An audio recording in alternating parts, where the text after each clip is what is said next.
প্রিয় শিক্ষার্থীরা, আমরা আজকে হচ্ছে আমাদের গণিত বইয়ের ৪৯ পৃষ্ঠা ভাগের যে অধ্যায়টা আছে অনুশীলনী, এটা পরে হচ্ছে ৬.৪ অনুশীলনী এবং পৃষ্ঠা নম্বর ৪৯ ভগ্নাংশের যে ভাগ, সেই ভাগের যে অধ্যায় সেটা আমরা এখন এখানে সলভ করার চেষ্টা করব। তো ভাগের একটা বেসিক নিয়ম আছে যেটা আমি তোমাদেরকে একটু বলি, আমরা একটু খেয়াল করবা। এই ২ নাম্বারের প্রথম অঙ্কটা অর্থাৎ ১ নাম্বারটা আমরা করতেছি। ১ নাম্বারটা হচ্ছে আমাদের ৩/২ ভাগ ৪। তো এটা হচ্ছে আমাদের ১ নাম্বার অঙ্ক, ৪৯ পৃষ্ঠার ২-১। তো ভাগের নিয়মটা একটু মনোযোগ দিয়ে শুনবা। ভাগ করার জন্য তোমার প্রথম যে কাজটা করতে হবে, এই যে ৩/২, এটার আসলে কোনো এখন কাজ নাই। ভাগ করার বেসিক যে নিয়ম, সাধারণ যে নিয়ম, সেটা হচ্ছে তোমার এই যে ভাগ চিহ্নটা আছে সেটা পরিবর্তন হয়ে গুণ চিহ্ন হয়ে যাবে।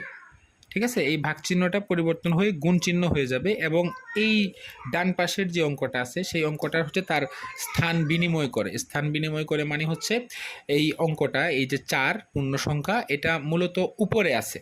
ঠিক আছে, তো ভাগের ক্ষেত্রে নিয়ম হচ্ছে এই যে উপরে যে সংখ্যাটা আছে এটাকে আমার নিচে নামাইতে হবে এবং এটার নিচে মনে মনে আমরা ধরে নিই যে এখানে ১ আছে এবং সেই একটাকে আমি এই উপরে লিখব। ঠিক আছে, অর্থাৎ উপরের সংখ্যাটা নিচে নেমে যাবে এবং নিচে যেটা আছে এই ১ সেটা হচ্ছে উপরে উঠে যাবে। এটাই হচ্ছে ভাগের নিয়ম। এরপর তুমি এই দুইটা সংখ্যাকে একত্র করে ফেলো, যেমন ৩/২ গুণ চিহ্ন এই যে ১ আর এই যে ৪।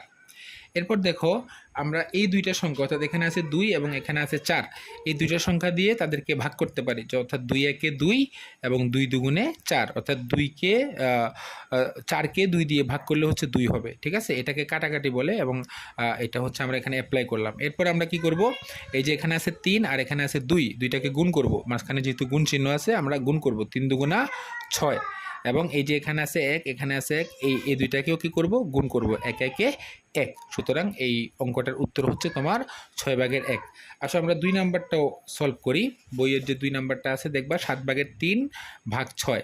তো ৭/৩ ভাগ ৬ এটা একটু লিখি, ৭/৩ ভাগ ৬।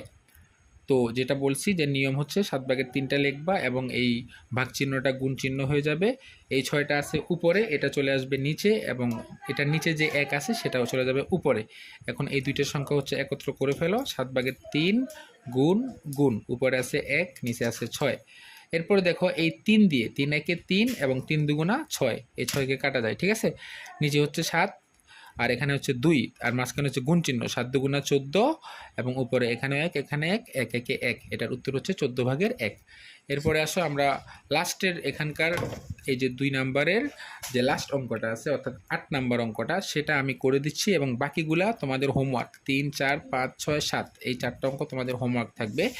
তো ৮ নাম্বার অঙ্কটা যদি তুলি, ৮ নাম্বার অঙ্কটা হচ্ছে ৭/১২ ভাগ ৪। তো নর্মাল নিয়ম ৭/১২ লিখে ফেলবো, ভাগ চিহ্নটা গুণ চিহ্ন হয়ে যাবে, ৪টা কোথায় আছে, উপরে আছে এবং এটা চলে আসবে এখন নিচে। আর নিচে কত ছিল, মনে মনে ১ ছিল, এটা চলে যাবে উপরে। তো এরপর দুইটাকে একত্র করে ফেলবো, গুণ চিহ্ন, উপরে ১, নিচে ৪। কাটাকুটি করে দেখি, ৪ দিয়ে যদি ১২কে কাটি, ৪-১-এ ৪ এবং ৩-৪=১২। তো ৭ দিয়ে এখানে ১, ৭-১-৭ আর ৩-১-৩, এটার উত্তর হচ্ছে কত, ৭/৩। এইগুলো আমাদের এই নিয়মটা অর্থাৎ ভাগের যে নিয়মটা সেটা তোমরা একটু ভাগের নিয়মটা প্র্যাকটিস করবা এবং আমাকে হচ্ছে বাকি যে অঙ্কগুলো আমি দিছি এগুলা নেক্সট দিন অর্থাৎ শনিবারে হোমওয়ার্ক হিসেবে করে নিয়ে আসবা। তো এই অধ্যায়ের দুইটা এখানে প্রশ্ন আছে অর্থাৎ ডাকের অঙ্ক যেগুলোকে আমরা বলি, এরকম দুইটা অঙ্ক আছে। ৩ নম্বর অঙ্কটা যদি একটু দেখি, এটা একটু করাই দেই। এখানে দেখো কি বলছে যে ৯/৮ লিটার দুধ, ৯/৮ লিটার দুধ ৫ জনকে সমান ভাগে ভাগ করে দিলে প্রত্যেকে কত লিটার দুধ পাবে, অর্থাৎ প্রত্যেকে মানে একজনে কত লিটার দুধ পাবে। ঠিক আছে, লিটার জানতে চাইছে, বাট কতটুকু দুধ পাবে সেটা জানতে চাইছে। যেটা জানতে চায় সেটা আমরা নর্মালি শেষে রাখি। তো ওই হিসেবে যদি আমি অঙ্কটা সাজাই তোমাদের জন্য, তাহলে এটা সাজাবো হচ্ছে এভাবে। ৩ নম্বর অঙ্ক এটা করব হচ্ছে এভাবে যে কি লিখবো একটু দেখো, এখানে যেটা বলা আছে যে ৫ জন, আমরা জনটাকে সামনে আনবো, যে ৫ জনে পাবে কত লিটার, ৯/৮ লিটার। একটু লিখি যে ৫ জনে পাবে কতটুক পাবে, প্রশ্নে বলা আছে যে 9/8 লিটার পাবে, 9/8 লিটার। এবং প্রশ্ন বলছে প্রত্যেকে তাইলে কত লিটার করে পাবে, প্রত্যেকে মানে হচ্ছে একজনে, সুতরাং আমরা লিখতে পারি যে একজনে পাবে। তো 5 জনে যদি 9/8 লিটার পায়, একজনে তার চেয়ে কম পাবে, এবং কম পাইলে সেটা হবে ভাগ। হ্যাঁ, কত দিয়ে ভাগ করব? এই যে 5টা আছে সেই 5 দিয়ে ভাগ করব। এখন আসো আমরা ভাগের নিয়মে চলে যাই। ভাগের নিয়মে আমরা বলছিলাম যে ভাগের ক্ষেত্রে ভাগ চিহ্নটা গুণ চিহ্ন হয়ে যায় এবং সংখ্যাটা হচ্ছে তার স্থান পরিবর্তন করে, অর্থাৎ এই যে 5 সেটা উপরে আছে, এটা নিচে চলে আসবে, এবং এর নিচে যে 1 আছে সেটা উপরে চলে যাবে। তো এখন দেখো এখানে আসলে কোনোটা দিয়ে আর কাটাকুটি করা যাচ্ছে না, আমরা জাস্ট দুইটা সংখ্যাকে একত্র করলেও করতে পারি, না করলেও এখানে ডাইরেক্ট গুণ করে দেওয়া যায়, বাট আমি একত্র করি যেহেতু আমরা 5-এর স্ট্যান্ডার্ডে অঙ্কটা করতেছি। সো এখন একটু গুণ করব, 5 নং 45 এবং এখানে হচ্ছে 8 তো এটার উত্তর হচ্ছে কত, যে প্রত্যেকে 45/8 লিটার দুধ পাবে, এটাই হচ্ছে উত্তর।